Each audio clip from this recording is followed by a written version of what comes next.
muộn nhưng trong video ngày hôm nay Nguyên sẽ thực hiện lại kiểu makeup của Jennie Blackpink trong MV Kill This Love. Đây cũng là kiểu makeup mà Nguyên thích nhất trong cả MV luôn đó.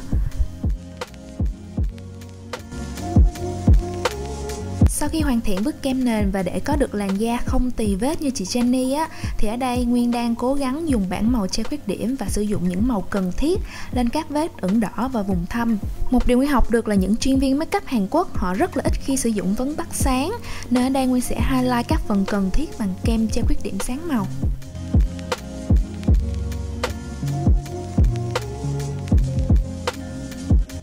Phần chân mày của chị Jennie có hình lá liễu, cho nên Nguyên sẽ dùng màu vàng trong bảng Color Correct để xóa đi phần đuôi và cung chân mày của Nguyên.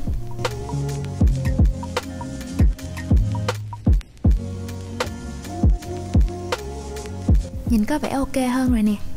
Và tiếp theo Nguyên sẽ phủ phấn nâu lên khung chân mày mới vẽ nha.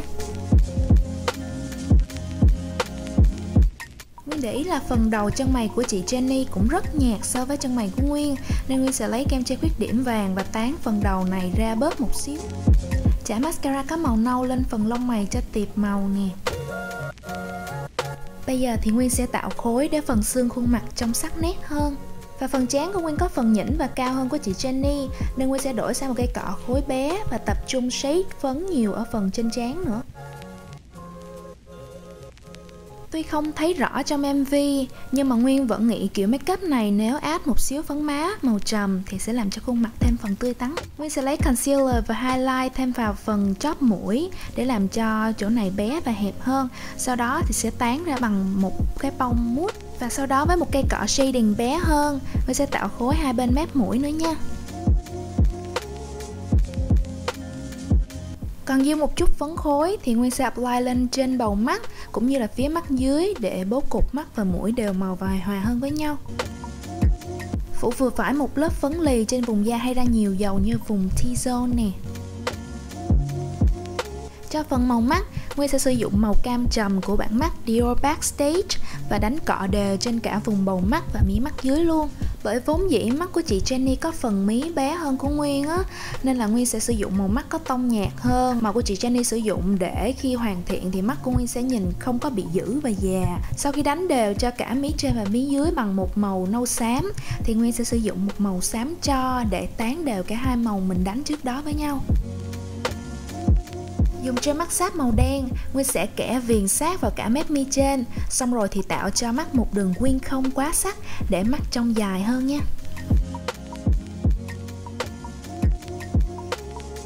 Nhớ là kẻ thật đều và nhẹ tay gel liner sát phần waterline của mắt dưới nữa. Và nếu mà cần thiết á, thì mình có thể hỗ trợ bằng một cây bông tăm để cho phần line dưới trông thật đều. Trong MV thì Nguyên để ý thấy mi của chị Jennie nhìn không có dày và dài cho lắm, nên Nguyên sẽ gắn mi giả ở phần đuôi như thế này mà thôi. Còn lại mình sẽ chải mascara.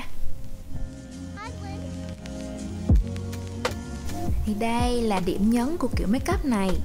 Nếu mà không có hai miếng hột xoàn bé tẹo teo ở khóe mắt này á, thì cái kiểu makeup này so với Nguyên nó nhìn cũng khá là bình thường mà thôi. Chùi lớp son dưỡng đi và dặm lại một xíu kem nền cho màu môi lên chuẩn hơn. Màu môi ngày hôm nay cũng rất là đơn giản luôn.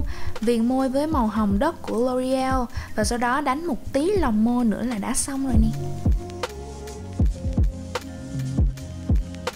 Nè đừng có ai cười Nguyên nha. Tại vì Nguyên không có cái tai nghe sát thủ như của chị Jennie á, cho nên là Nguyên phải lấy cái earpod của Nguyên đeo vô gọi là cho có với người ta vậy đó.